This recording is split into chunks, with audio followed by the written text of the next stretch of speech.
Bisa pinjam handphonenya.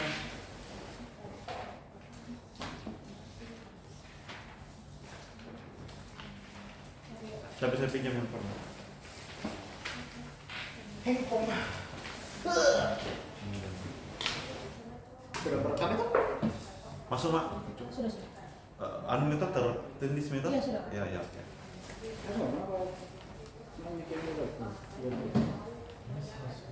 Itu kayak HP aku kayak cepat mati kalau tadi. Oh iya.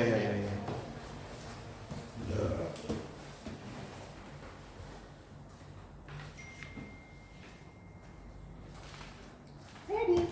Udah. Udah.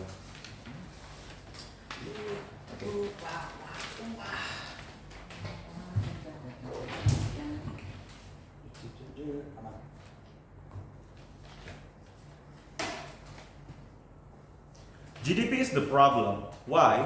Because GDP only counts the total value of goods and services produced in a country. It doesn't show us who gets the benefit of that production, how it affects our planet and our communities. For example, a country might have a high GDP, but also have a severe pollution, many poor people, weak public health services like United States. A country might have a high GDP, but it is attributed to high consumption that damages the river due to the waste disposal, or because people pay a humongous amount of money for medical bills from respiratory issues, as the air is heavily polluted by rising industrialization. When international organizations, government and media focus only about GDP growth, they ignore other important factors like sustainability, livelihoods, environment, clean air, fair incomes, and social happiness. What this lead to, ladies and gentlemen? This stakeholders policy push for more factories or more consumer spending without thinking about the damage done to the local workers, the environment, the exacerbations of climate change issues, income inequality, the long-term survivability of human civilization, and many more important issues. We regret this overemphasis because it leads us to forget the true meaning of development, improving people's lives. It's time to acknowledge the limitation of GDP and expand our measure of development so it takes into account a society's quality of life. This is why we propose using other measures or complement GDP with other measures, such as the Human Development Index or Genuine Progress Indicator, which look at education, health, equality along with economic output. India, for instance, is developing an ease of living index, which measure quality of life, economic ability, and sustainability. This way, we can build much fairer, more equitable, and greener future for everyone. We propose the motion. Before moving on to our argument, some setups. Number one, this is regret motion. So we are going to give you some alternatives to GDP. Opposition needs to be comparative. They need to engage to our alternatives. Number two, we don't need to prove that other alternatives can replace GDP as the measurement of economic well-being. If we can prove that the overemphasis is harmful and why we should have incorporated other measures, that's enough to make us win. Number three, we propose looking beyond GDP by including other important measurements that reflect people's real experiences. First, we can examine the ratio of income to household expenditure, which shows how much a family can actually afford. If expenses keep rising faster than incomes, even a high GDP does not help ordinary citizens. Second, we can track the ratio of income to inflation, ensuring the worker wages keep up with the price increases so they do not lose purchasing power. On the environmental side, we believe in measuring waste levels and sustainable practices. When industries generate excessive pollution or deplete natural resources, it creates long-term problems that GDP alone may hide. By tracking these factors, we can hold investors, businesses, and governments accountable for their policy and their practices. All these indicators should work together with GDP, not replace it. That way, we have more complete picture of both economic output and the well-being of people and environment. Ladies and gentlemen, move on to our argument. Why our side can achieve better development than a system that focuses only on GDP. Before we talk about the impact, let us look at why GDP can be so problematic. First, let's consider environment. GDP counts the number of cars we produce as a positive indicator, but it doesn't show the pollution they create. It also adds the value of sugary drinks we sell, but does not subtract the health problems caused by too much sugar, such as diabetes or obesity. In the same way, GDP increases when we build new cities, but it ignores the forests that are cut down in the process. All these negative effects or externalities are hidden when we only look at GDP. For example, India or Indonesia's GDP is growing, which suggests economic progress. However, Jakarta's skies are blanketed by smog. Bengaluru's lakes sometimes catch fire because of the pollution. This example suggests that economic growth can damage the environment if it's not balanced with sustainability measures. If we truly want development that helps everyone, we need to measure environmental costs so that the government and businesses are pushed to protect the planet while still aiming for economic gains. Secondly, GDP fails to show how well is shared within a country. Inequality is rising all over the world, both in rich and poor nations, UK, US to Indonesia. GDP cannot tell us whether wealth is concentrated in the hands of a few or spread more equally among the population. This is important because rising inequality can lead to social issues, health issues, extreme polarization. We're talking about access to clean waters, schools, hospitals, etc. Ladies and gentlemen, now the question becomes how in our side we can do better in terms of development, in terms of how we can progress as a nation. When we measure more than just GDP, we can create better policy that guide how business operate and how government spend money. For example, if we track environmental impact index, government are more likely to pass law that limiting pollution or rewarding companies for reducing their waste. This will make the country attract or become more attractive to foreign investors who want stable, responsible markets where they can invest with less risk of scandal or sudden bans because of the environmental practices that is not particularly good. But looking at the income distribution and social outcomes, government can design tax and welfare policy that help the less privileged. Where this particular context lead to, it reduces social unrest and build a much healthier labor force. Factors that encourage businesses to set up operation in our country, knowing that they have a stable workforce, peaceful social conditions, healthy workers, ladies and gentlemen. For example, when applying for loans from international organizations like World Bank or IMF, countries that show strong environmental standards, fair wage practices, and responsible resource management will likely receive better loan terms. What is the impact, ladies and gentlemen? This institution becoming increasingly care about sustainability and social justice, ladies and gentlemen. That is why we must broaden our view of development beyond just economic output, so that everyone can benefit. By adopting a range of holistic measures, we ensure that our policy uplift communities, protect nature, and create true long-lasting prosperity for all. For all of these reasons, we beg to propose.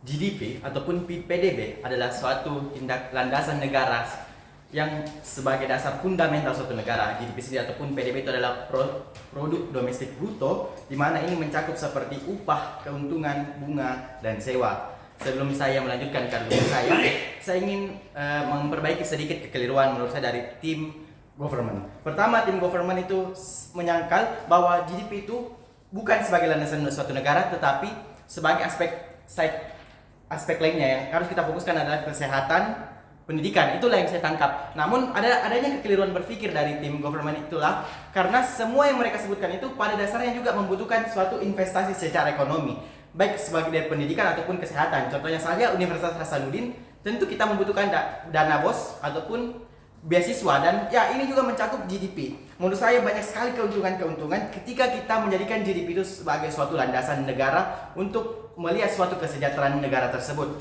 Pertama, apa sebenarnya urgensinya? Ketika kita menjadikan GDP sebagai suatu landasan negara, semua itu menurut saya akan lebih transparan. Kita bisa melihat mana orang-orang yang pendapatannya miskin ataupun kaya, sehingga hal ini kita bisa menargetkan lebih jelas. bahwa misalnya ada suatu warga yang tidak memiliki GDP per kapitanya itu rendah di suatu daerah tertentu, tentu kita bisa memfokuskan infrastruktur negara di daerah tersebut terlebih dahulu. Ini juga dapat membuka lapangan pekerjaan, tentunya karena banyaknya distributor ataupun produksi yang kita bisa hasilkan di negara ini. Pada akhirnya ini bisa meningkatkan suatu lapangan pekerjaan dari negara Indonesia, di mana kita tahu Indonesia adalah negara ASEAN dengan populasi terbesar dan juga jumlah angka pengangguran terbesar. Ketika akhirnya kita bisa meningkatkan ekonomi, pada akhirnya at the end of the day negara kita status quo-nya itu bisa memperbaiki semua aspek yang telah disebutkan oleh tim pemerintah, baik dari kesehatan, pendidikan, dan aspek-aspek lainnya. Maka dari itu ada kata pepatah, uang bisa membeli segalanya. Saya sangat setuju dengan pepatah kata tersebut, karena pada akhirnya semua yang kita butuhkan itu membutuhkan uang. Tidak hanya itu, ini juga bisa menarik investor asing. Ketika akhirnya investor asing itu melihat GDP suatu negara itu tinggi, tentu adanya ketertarikan investor tersebut. Investor itu tidak melihat bilang, wah ini negaranya sehat-sehat orangnya, ini begini-begini. Yang dilihat itu pertama itu adalah GDP. Sehingga ketika kita akhirnya memfokuskan aspek kita di GDP, ini akan meningkatkan rasio investor baik di eksternal ataupun internal, yang pada akhirnya ini bisa membantu infrastruktur negara. Menurut saya, adapun kegagalan berpikir dari tim pemerintah itu ialah karena ia tidak melihat realita yang ada. Sekarang, walaupun negara-negara asing itu sudah fokus kepada GDP, tidak tumbuh GDP, banyak sekali aspek seperti green economy ataupun blue economy yang kita berfokus tidak hanya pada GDP tapi juga berfokus kepada energi terbarukan yang ramah lingkungan dan tentunya bisa digunakan kembali, seperti halnya blue economy ataupun penggunaan energi listrik bertenaga surya ataupun angin. Tak hanya ini bisa meningkatkan ekonomi, tapi ini kan juga tidak merusak lingkungan. Baik, silakan interupsinya. Infrastruktur hanya akan difokuskan di area yang potensial, seperti di Makassar misalnya hanya fokus di pantai bukan rural areas karena GDP potensialnya rendah di rural areas. How do you respond to that? Menurut saya, ketika suatu negara itu fokus, ya tentu mereka akan berfokus di mana negara-negara yang mana tempatnya itu lebih berpeluang untuk menghasilkan suatu pendapatan yang lebih tinggi. Misalnya nih, Anda ingin membuka usaha rumah makan, ada populasi warga di suatu daerah itu sangat kecil dan ada yang sangat besar. Tentu sebagai orang yang realistis kita akan memfokuskan yang mana benefitnya itu lebih banyak pada akhirnya. Lalu mengapa menurut saya GDP sebagai landasan suatu fundamental negara itu lebih relevan di era sekarang? Itu karena pendapatan GDP suatu negara itu juga terfokuskan pada pajak. Akhirnya ketika kita melihat GDP per kapita itu lebih realistis dan transparan, kita bisa menargetkan pajak itu lebih transparan, di mana untuk orang-orang yang relatif pendapatannya lebih tinggi, kita bisa menargetkan pajak yang lebih tinggi juga, dan pada pendapatan yang lebih rendah tentu kita akan menargetkan pajak yang lebih rendah juga. Ketika Indonesia menjadikan GDP bukan sebagai landasan dasar, tetapi seperti kesehatan ataupun masalah lingkungan, bagaimana kita bisa menargetkan hal-hal yang lebih transparan tentunya. Tak hanya itu, menurut saya GDP ini juga dapat membantu UMKM. Pertanyaannya, mengapa ini dapat membantu UMKM? Ketika kita berfokuskan GDP sebagai landasan suatu negara, UMKM ini bisa melihat suatu tempat di mana daya saingnya itu atau daya belinya ataupun daya ekonominya itu jauh lebih tinggi daripada daerah-daerah lainnya. Jadi menurut saya banyak sekali aspek-aspek penting yang bisa menjadikan GDP itu sebagai landasan suatu negara. Adapun kegagalan berpikir dari tim pemerintah tadi, ketika ia mengatakan GDP itu bukan aspek terpenting, tapi lihat realitanya. Negara-negara Afrika yang GDP-nya rendah, apakah negara-negara tersebut itu kesehatannya baik? Apakah mereka tidak menghasilkan polusi? Apakah mereka itu sehat? Mereka pintar? Edukasinya tinggi? Oh, tentu tidak. Kita lihat negara Korea Selatan, Jepang yang GDP-nya tinggi, semua aspek lainnya tentu akan ikut tinggi juga. Maka itu saya sangat-sangat setuju pada musikal ini sebagai GDP adalah suatu dasar fundamental suatu negara. Karena banyaknya aspek penting yang bisa terjadi, banyaknya benefit yang sangat-sangat penting ataupun relevan. Tim pemerintah juga tidak memberikan solusi alternatif dampak yang dapat terjadi ketika tidak fokus kepada GDP, seperti turunnya suatu sektor lapangan pekerjaan, turunnya suatu aspek ekonomi negara yang pada akhirnya akan membabat habis juga aspek pendidikan, kesehatan, dan lain sebagainya. Saya bangga sebagai tim oposisi pada hari ini. Terima kasih.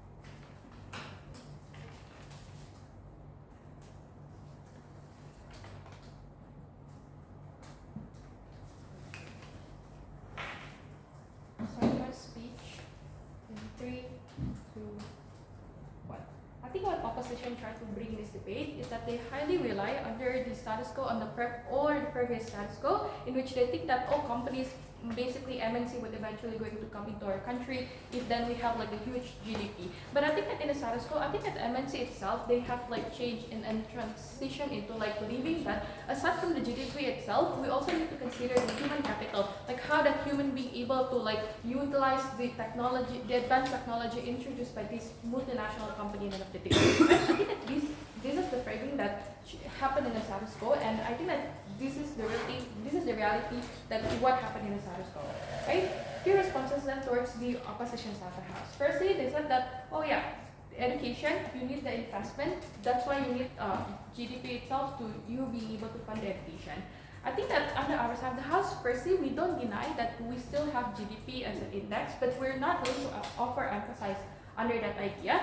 But secondly then, based on my response just now, that I said that I think that multinational company right now isn't only like considering like how your country able to purchase, because in the status quo, I think that there has been so many news. For example, China built like so many apartments but then in the end of the day, no people rent that apartment. So it means that this proves to you that multinational companies able to see that how these countries able like to have that such purchasing power in the end of the day. And the moment when they only see that you have high GDP, but it does not support with the existence of your people being able to like utilize that technology or even like have like adequate salary in a day, it means it proves to you that your country itself does not capable of doing so. So that's why our alternative introduced by my first speaker about like the Human Development Index, for example, would be better to like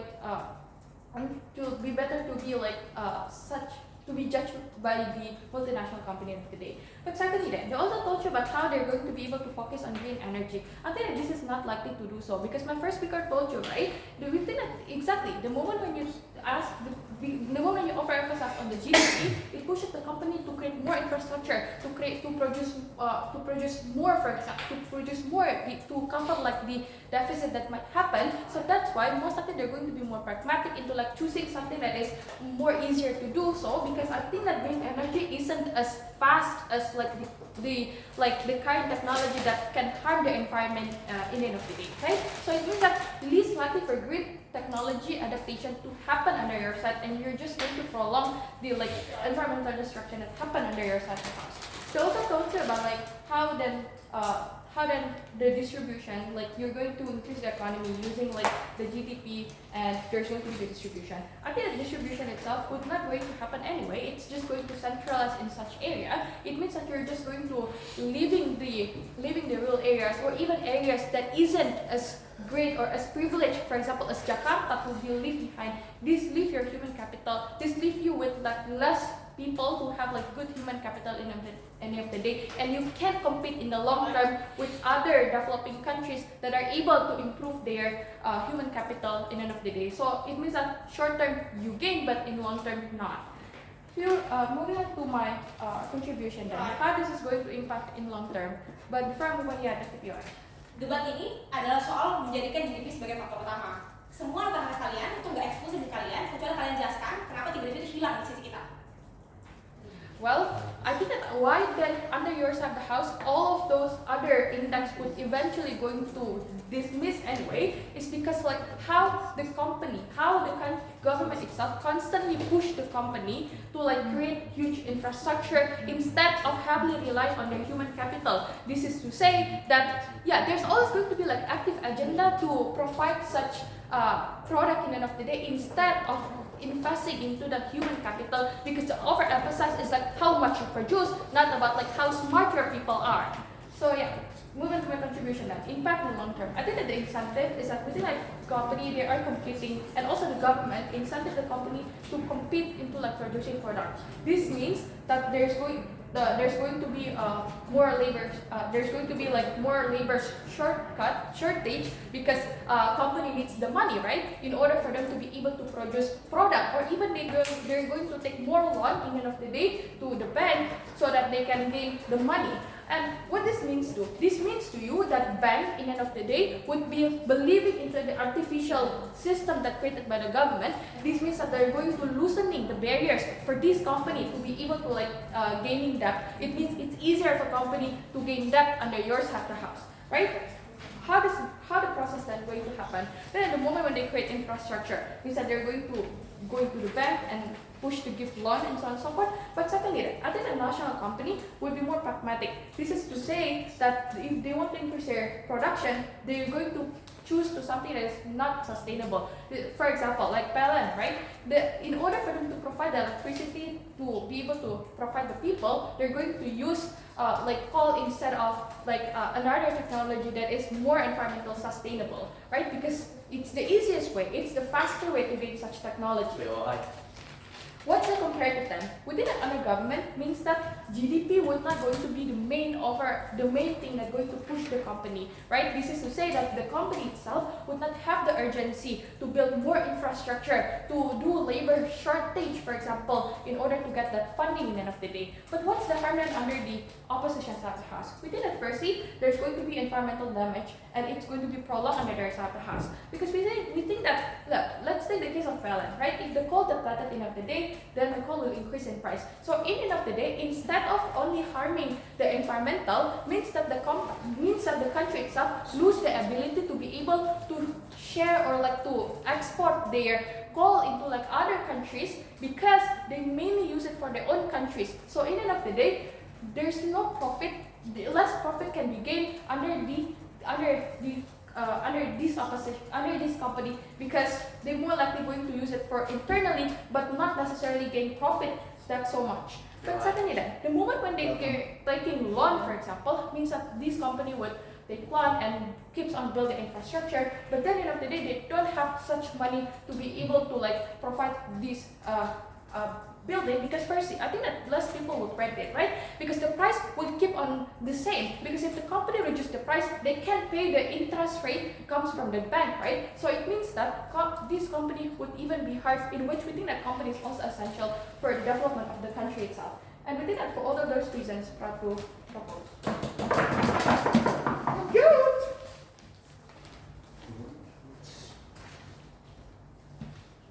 Saya dia mungkin panas. Ini hasilnya gimana? Oke, bisa di sini, Pak. Hah? Oke, bisa di sini. Oh, sini begini. Iya, kayak tahu di sini. Jauh. Agak pas ke depan sih.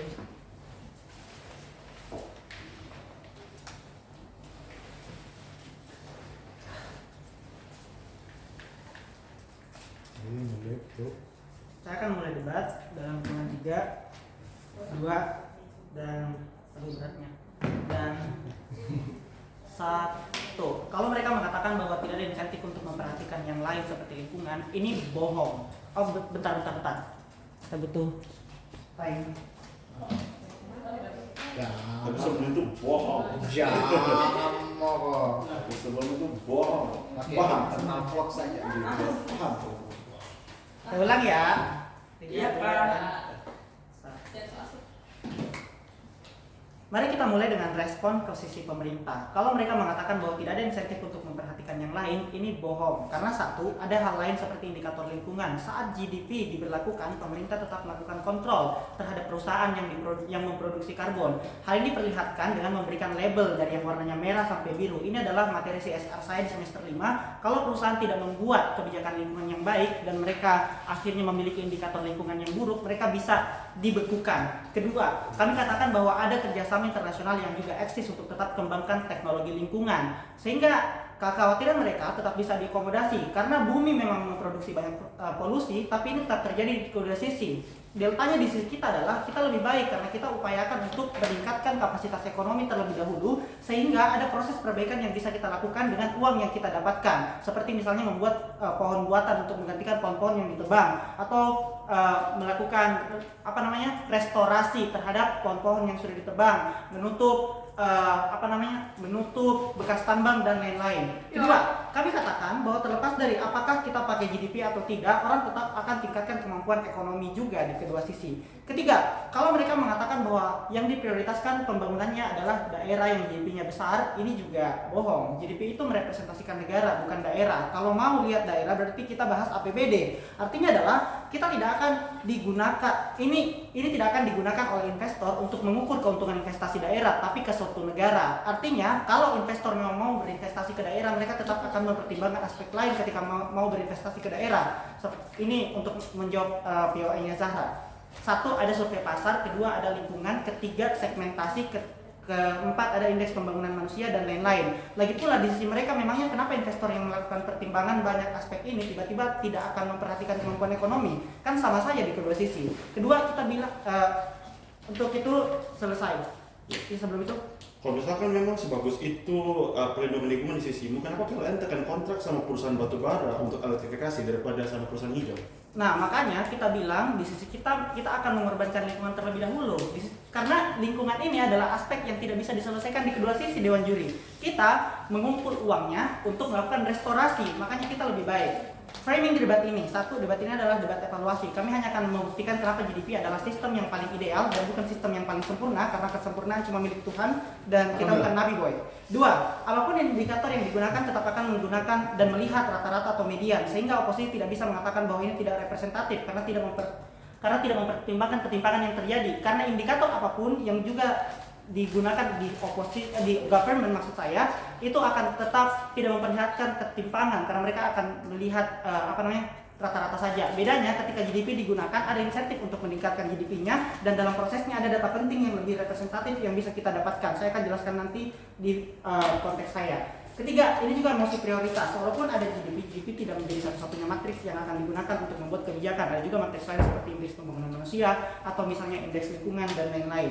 Level kontekstualisasi, bagaimana GDP bekerja di status quo, sehingga ini juga sekaligus akan menjawab semua kekhawatiran dari sisi government. Satu, GDP dihitung dari jumlah barang dan jasa yang berputar dalam negara dan dilihat dari produksi, sehingga merepresentasikan perputaran ekonomi suatu negara. Makin besar tingkat produksinya, makin besar juga perputaran ekonominya, makin sejahtera juga masyarakatnya, karena ini menunjukkan bahwa masyarakat punya daya beli dan seberapa banyak masyarakat yang mampu untuk membeli barang. Ini sekaligus merespon premis government soal kita tidak bisa menghitung kemampuan masyarakat untuk belanja. Kita bisa menghitung kemampuan masyarakatnya untuk belanja dengan melihat GDP. Kedua, GDP juga dapat dihitung dari pendapatan per kapita. Government mungkin bilang kalau tidak merepresentasikan semua pendapatan per kapita, tapi untuk mendapatkan nilai median dan pendapatan pendapatan per kapita tersebut. Kami katakan dalam prosesnya pemerintah melakukan audit untuk mendapatkan nilai median atau rata-ratanya, sehingga kita bisa tahu berapa jumlah ketimpangannya. Ini merespon premis mereka soal pemerintah tidak bisa melihat disparitas yang terjadi. Kami katakan ini bohong karena saat dalam prosesnya kita bisa melihat demografi pajaknya, sehingga pemerintah tetap bisa melakukan evaluasi terhadap daerah-daerah yang pungutan pajaknya lebih rendah. Ketiga, datanya didapatkan dari laporan perorangan per kapita, dilihat dari data penerima pajak dan laporan pajak perusahaan. Data lain belum tentu, biasanya didapatkan dari survei yang mengambil sampel kecil untuk digeneralisasi seperti misalnya kualitas kesehatan atau sumber daya manusia yang diambil dari hanya sekolah elit di Jakarta. Inilah yang menjadi keunggulan dari GDP, karena GDP diambil dari individu per individu, tidak diambil dari sampel. Keempat, cara menghitung GDP di semua negara sama, sehingga dapat dibandingkan lebih objektif dengan negara lain. Komparasinya, indeks lain seperti lingkungan itu berbeda-beda di setiap negara sesuai dengan skala prioritasnya juga. Ini terjadi karena kemampuan menyerap karbon dari suatu negara itu juga berbeda-beda, sehingga mereka punya indeks yang berbeda-beda. Kami sudah menjelaskan bagaimana kontekstualisasinya, kami sudah menjelaskan bagaimana prosesnya, sehingga apa dampaknya. Pertama, ini akan meningkatkan insentif negara untuk memberikan investasi ekonomi agar GDP naik dan bisa menarik investor dari luar. Ini eksklusif di sisi kita. Ini hal yang paling penting karena ketika ini dilakukan, siapa yang akan terbantu? Orang-orang kalangan bawah yang akan diberikan pinjaman ekonomi, diberikan pelatihan, diberikan akses untuk lapangan pekerjaan, dibukakan pabrik untuk bisa menyerap tenaga kerja. B, perusahaan akan dimudahkan untuk berinvestasi karena bisa melihat kapasitas dari segmentasi pasar di suatu daerah. Komparasinya, kalau mereka mau lakukan fokus ke sektor lain seperti sektor bersih, susah dilakukan karena teknologi negaranya mungkin belum advance, utamanya pada negara berkembang seperti Indonesia, sehingga ini juga tidak adil. Catat, ini juga tidak adil kepada negara-negara yang berkembang, karena hanya negara besar saja yang bisa berkembang dan bisa diberikan investasi di sisi mereka kalau mereka mau pakai indeks energi hijau. Karena negara besar saja yang dianggap lebih proper. Kedua, kalaupun dipaksakan ini merugikan bagi orang-orang bawah karena pembangunan infrastruktur itu terlalu ekstrim ke kebijakan lingkungan. Jadi infrastrukturnya banyak ditunda karena pertimbangan lingkungan, ditambah kalau dipaksakan harga produknya mungkin lebih mahal karena kos produksinya lebih mahal juga. Kedua, negara akan mendapatkan kemampuan menarik investor lebih banyak, khususnya pada negara berkembang. Ini adalah aktor yang akan kami lindungi. Framingnya sederhana, bahwa ini adalah satu-satunya bargaining power negara berkembang yang sumber daya manusianya banyak, tapi tidak memiliki advantage ke teknologi, tidak memiliki advantage ke sumber daya manusia yang berkualitas. Makanya, ini adalah satu-satunya cara untuk negara-negara berkembang bisa mendapatkan lirikan dari investor. Lagi pula, prioritas investor juga adalah peningkatan ekonomi, ditunjukkan dari daya beli masyarakat yang ditunjukkan sama GDP, dan inilah alasan kenapa Cina tetap banyak dapat investor dari negara Eropa yang katanya suka berkelanjutan, padahal Cina itu merusak lingkungan. Kenapa ini penting? Satu, kita sudah jelaskan bahwa prioritas peningkatan ekonomi adalah prasyarat peningkatan di sektor lain, dan ini bisa berjalanan beriringan. Yang kedua, kami sudah menjelaskan bahwa semua permasalahan yang muncul akibat peningkatan ekonomi ini sudah diakomodasi oleh sektor dari institusi lain yang ada di status quo, sehingga untuk semua alasan tersebut menggenang. Oke, closing.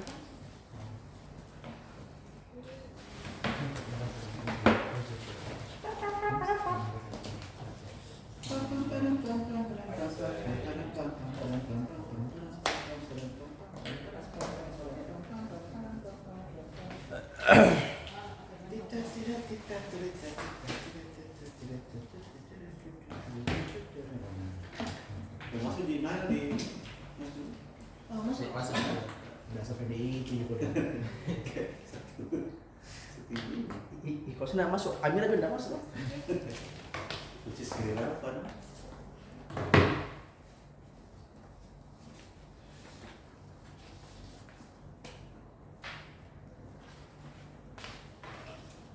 Alright, I'll start my speech and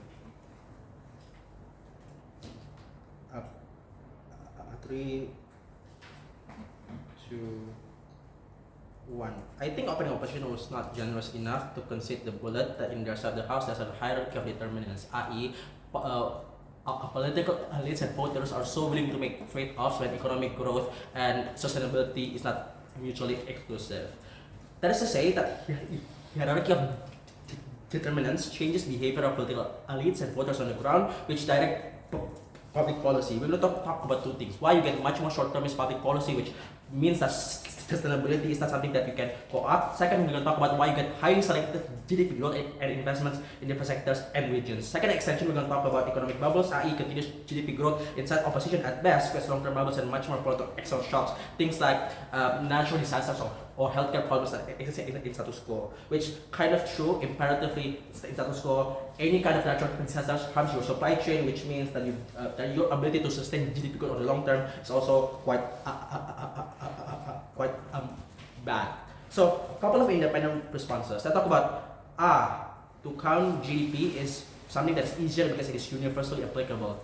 Note that it's a regret motion. Exactly because of the historical overemphasis, there is no incentive for the world to entirely create a symmetrical, a universal indicator of other things, i.e. sustainability. That is exactly the reason why every country moved differently in status quo. I would argue that in a counterfactual world where the overemphasis does not exist to begin with, there's a lot more incentive for countries to come together and create an indicator that is universally applicable to everyone. I would argue that even in status quo, this quite exists, but not necessarily enforceable. I.e., a lot of, UN, WHO, any other those organizations do have universal indicator that you can use, but people just don't use it because of the trade-off that overemphasis pushes you. That's why I think the alternative matrix saying that in outside the house environment indicators that exist doesn't necessarily answer the burden on why overemphasis in itself is justified, because policies can be independent from one another, i.e. there are certain policies where it's either economic growth or sustainability at large.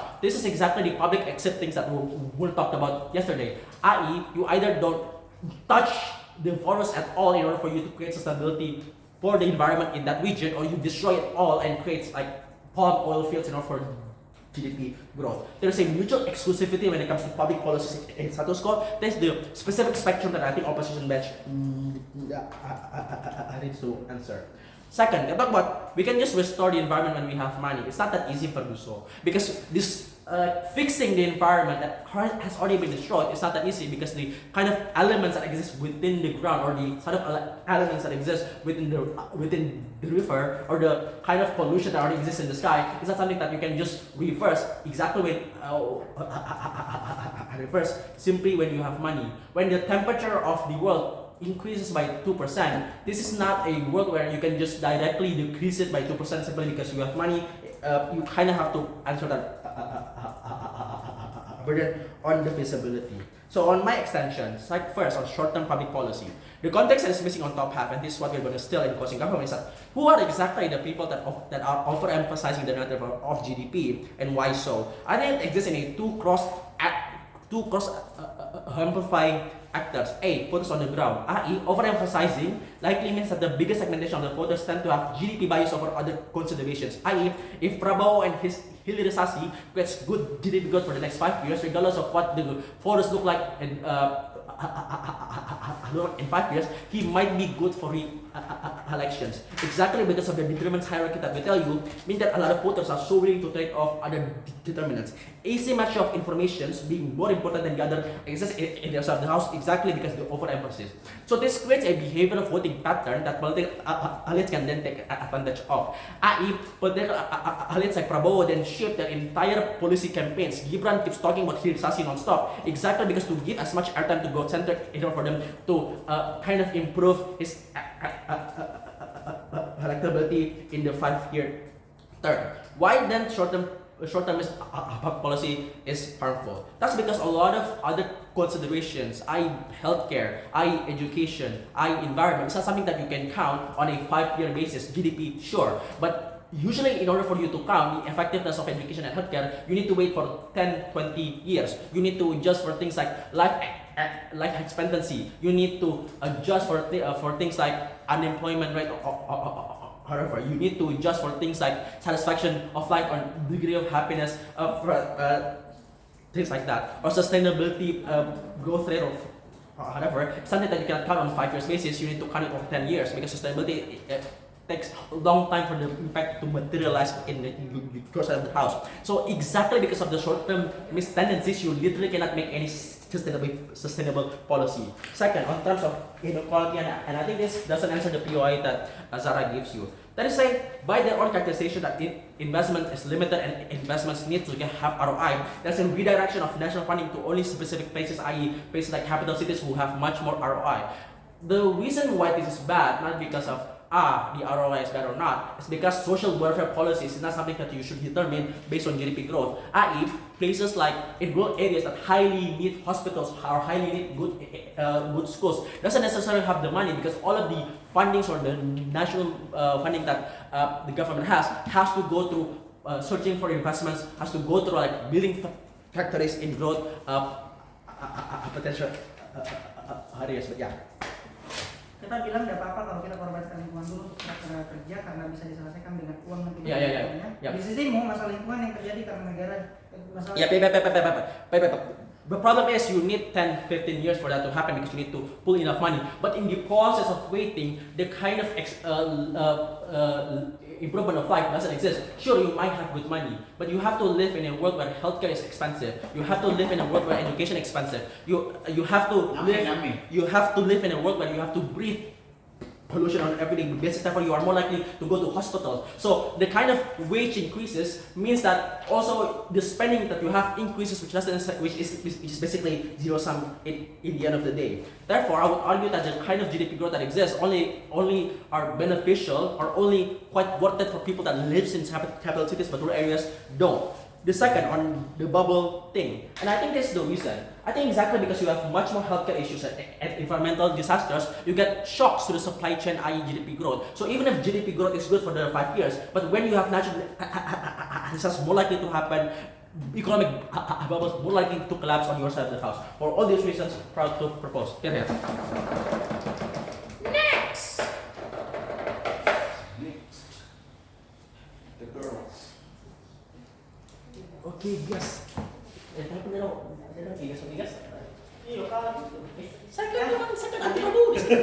Fuck you. Di Prabowo baru kopi buat Prabowo. You're already a partner. Satu level tadi. I'm sorry, I vote for Prabowo. I don't accept your apology, motherfucker.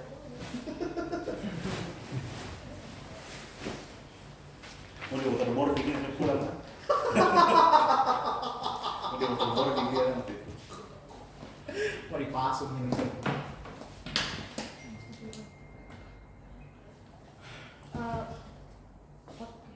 Astaga.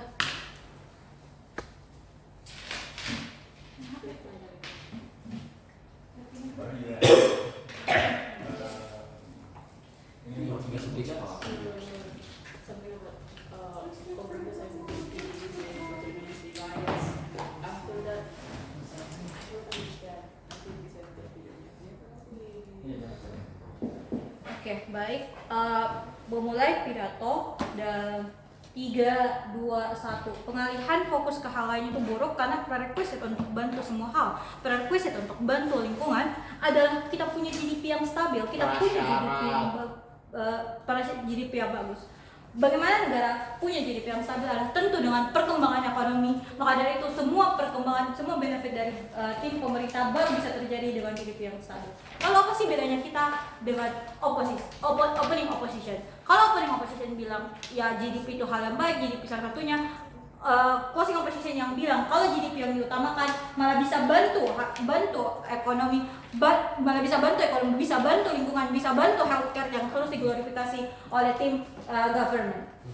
Masuk ke respon. 1. Ketika opening government bilang kalau misalnya GDP itu buruk karena high GDP biasanya muncul dengan severe policies dan malah ignore the others. Severe policy baru bisa diperbaiki ketika kita punya uang untuk bantu masyarakat pada akhirnya. Kalau misalnya ekonomi bagus, bisa kita perbaiki ke kedua belah pihak karena sebenarnya kerusakan itu simetris di kedua sisi. Tapi di sisi kami bisa perbaiki kerusakan itu karena kita punya uang. Tapi di sisi mereka fokus saja untuk memperbaiki, tapi sumber daya untuk perbaikannya bagaimana?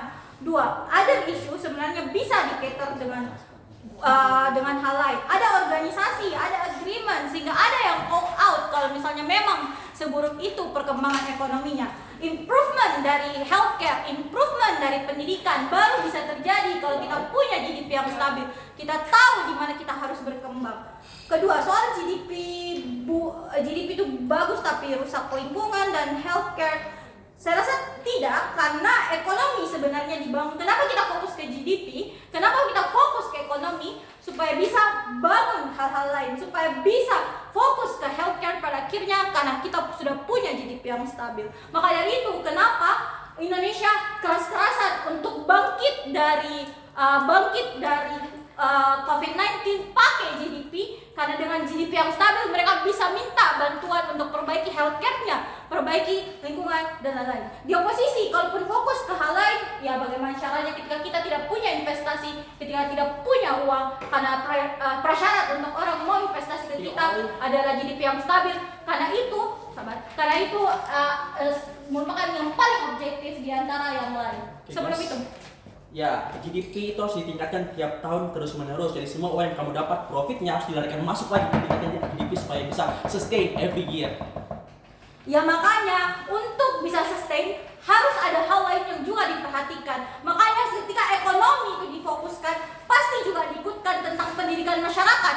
Pemerintah mau ekonominya bagus, maka pemerintah mau untuk insentif untuk bantu pendidikan masyarakat supaya ekonominya tambah baik. Jadi prerequisite sebuah perkembangan adalah uang dan insentif pemerintah untuk mau berkembang. Tapi masuk ke dalam argumen yang pertama, kenapa sebenarnya GDP itu paling objektif dan paling baik? Ekonomi, pendapatan, semua punya standar yang jelas yang telah ditetapkan, punya standar yang sama. Mau itu kamu negara berkembang, negara maju, semua punya standar yang sama sehingga ada standar yang jelas pada akhirnya. Bagaimana livelihood-nya akan berjalan? Ketika semua negara itu sebenarnya sangat bergantung antara satu sama lain, butuh bantuan satu sama lain. Negara berkembang dan negara maju punya perjanjian ekspor dan impor. Maka dari itu, dengan kita tahu, dengan punya standar yang sama, kita bisa tahu siapa sih sebenarnya Indonesia bisa bantu, siapa sebenarnya Indonesia bisa minta bantuan. Lalu bagaimana kalau kita fokus ke hal lain? Kalau fokus dengan standar lingkungan, kalau fokus dengan standar kesehatan, semuanya tergantung dengan geographical negara itu. tergantung dengan banyaknya masyarakat di negara itu, sehingga ketika kamu dinilai bahagia, ketika Bhutan merupakan negara yang terbahagia, likelihood untuk negara lain bantu Bhutan itu menjadi kecil ketika yang kita utamakan bukan GDP, tapi ketika yang kita utamakan adalah bagaimana meskipun masyarakatnya bahagia tapi ternyata mereka miskin, otomatis bantuan akan selalu datang karena yang itu bantuan paling objektif pada akhirnya. Masuk ke analisa kedua, kenapa perkembangan ekonomi malah akan selamatkan isu-isu lain. Kesampingkan dulu bagaimana GDP itu baik dan buruk, tapi yang paling utama adalah bagaimana kita bisa bantu masyarakat terlebih dahulu, bagaimana kita bisa punya sesuatu yang objektif untuk tahu mana yang mau dibantu, mana yang tidak. Karena pada dasarnya kalau GDP sudah stabil, hal-hal lain bakal terselamatkan dengan uang. Tapi bagaimana analisanya? Satu, insentif untuk terus berkembang, insentif untuk punya ekonomi yang lebih baik adalah produksi. Maka dari itu analoginya, mereka tidak akan biarkan alam rusak, mereka tidak akan biarkan kesehatannya buruk, karena mereka tidak mau masyarakatnya jatuh sakit dan tidak bisa bergerak untuk ekonomi. Maka dari itu akan selalu muncul riset, akan selalu muncul produksi untuk hilangkan polusi karena mereka mau masyarakatnya sehat. Akan muncul riset untuk perbaiki pendidikan karena mereka mau masyarakatnya bisa aktif untuk dalam ekonomi. Mereka tidak mau di call out. Mereka tidak mau di call out dengan negara lain karena masyarakatnya kurang sehat. Tapi sebelum itu, Anda mengatakan kalau insentif untuk terus berkembang itu supaya masyarakatnya tidak jatuh, tapi what is the guarantee that they will do just the bare minimum supaya bisa biarpun tidak terlalu beneficial? ya karena prerequisite perkembangan ekonomi adalah punya SDM yang baik. Maka dari itu mereka juga akan fokus ke masyarakatnya supaya yaitu ekonominya berjalan. Mereka tidak rusak alam supaya ekonominya berjalan. Kalau alamnya rusak, bagaimana mereka mengembangkan GDP-nya at the end of the day? Kedua, bagaimana insentif untuk masyarakat, bagaimana insentif untuk negara bisa terus berkembang melalui investasi pada akhirnya. Pada akhirnya tidak akan ada pabrik-pabrik baru, tidak ada perkembangan ekonomi yang baru ketika masyarakatnya tidak sehat, ketika masyarakatnya bodoh. Sehingga insentif dari pemerintah adalah bukan cuma fokus untuk kembangkan GDP. Kalaupun GDP berkembang seperti yang dibilang, pada dasarnya GDP berkembang bukan GDP yang sangat cepat dan pesat pada akhirnya. GDP selalu berkembang secara perlahan-lahan, 0,5% per tahun. Ini sesuatu yang sangat mudah diraih serta fokus dengan perkembangan lain. Di sisi kami, GDP tidak pernah berkembang tiba-tiba naik dari 10%, 13%. Tidak seperti itu berjalannya. Ya karena GDP ini tetap fokus dengan hal-hal yang lain dan GDP adalah hal yang paling objektif untuk mengukur perkembangan negara. Maka dari itu bangga menjadi oposisi.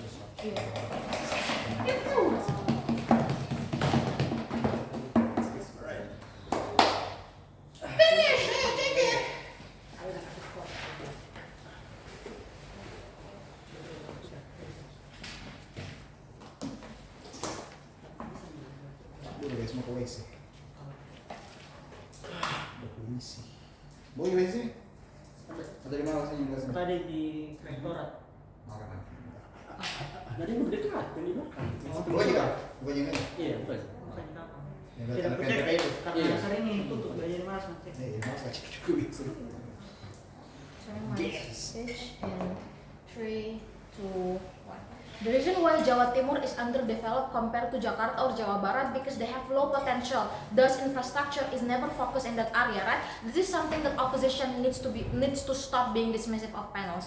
This is bad because it's not fulfilling the goal of this motion to begin with. Understand, all teams have forgot that we talk about the well-being of the countries, right? But they never even prove to you, they never given you any case how under their side the well-being will be improved at the end of the day then. Because the status quo right now, the fact that the underdeveloped area is because they have low potential of GDP growth. This is why the country abandoned this type of area, right? Meaning that the country's well-being is not fulfilled at the end of the day, panels. Opposition is so dismissive that current status quo is inevitable to trade off good education and healthcare. Look at Prabowo administration. Look at China that have bad that have low quality of like education and healthcare just because they have so much high they have such a high GDP. What is the case under your side then? Stop living in this bubble and see the reality, panels. Why opening opposition has failed this debate then? Before I respond to all of their cases, right? I think that firstly they failed to prove to you why the inevitable trade-off is okay and why education and healthcare will be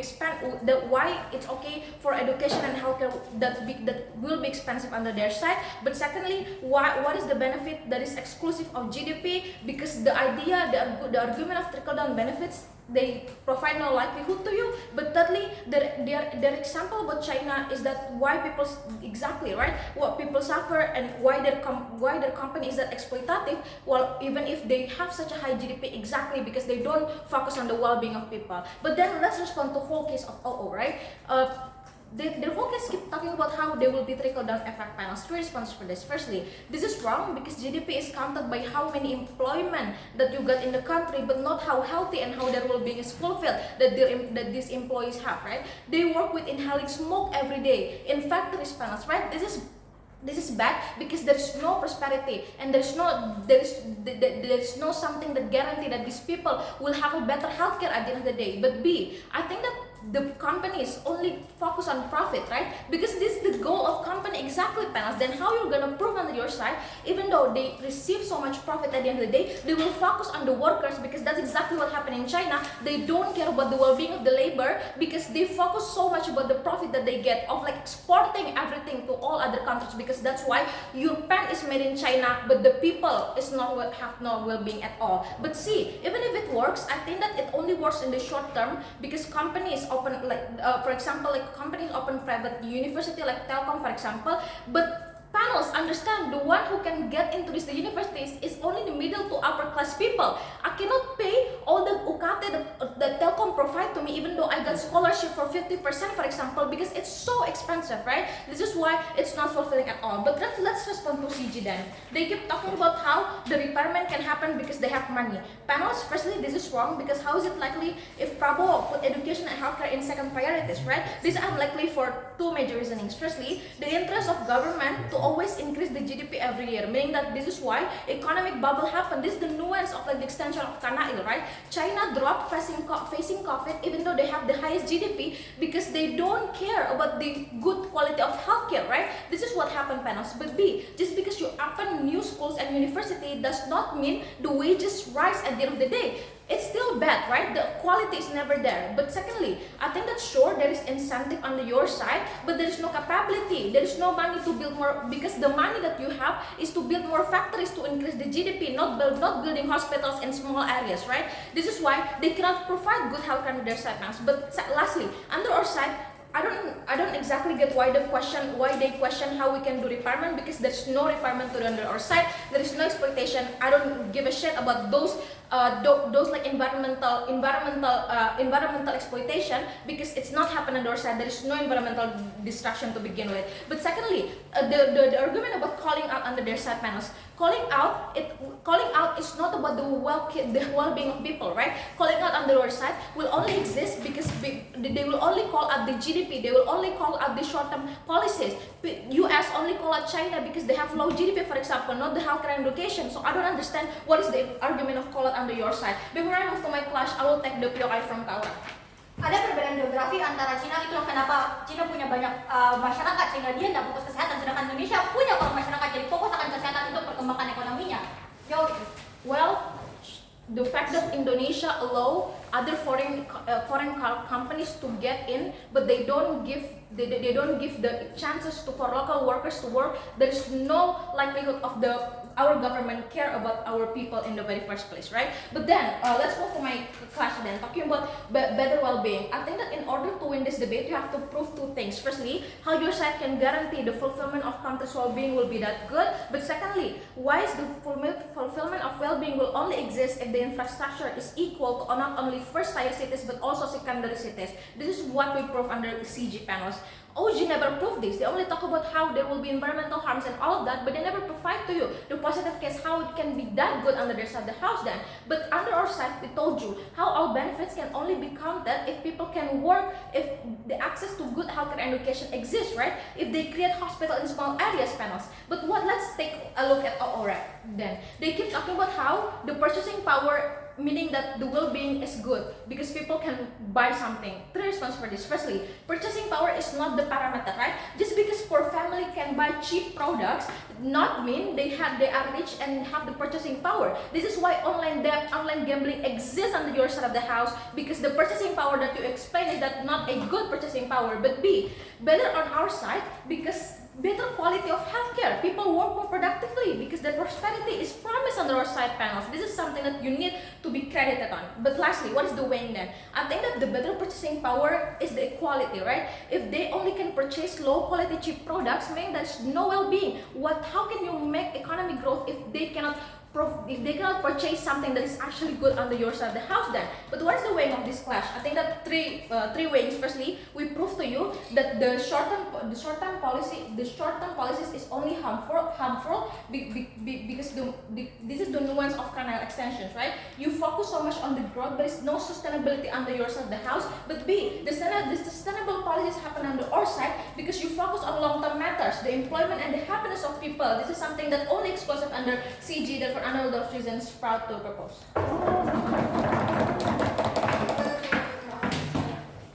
Menutup perdebatan. Tadi dulu lah ya. Ke WC. Ya kasih 5 menit mau speech. Ada. 5 menit gimana berarti? 5 menit mau speech. Aduh. Kan sama di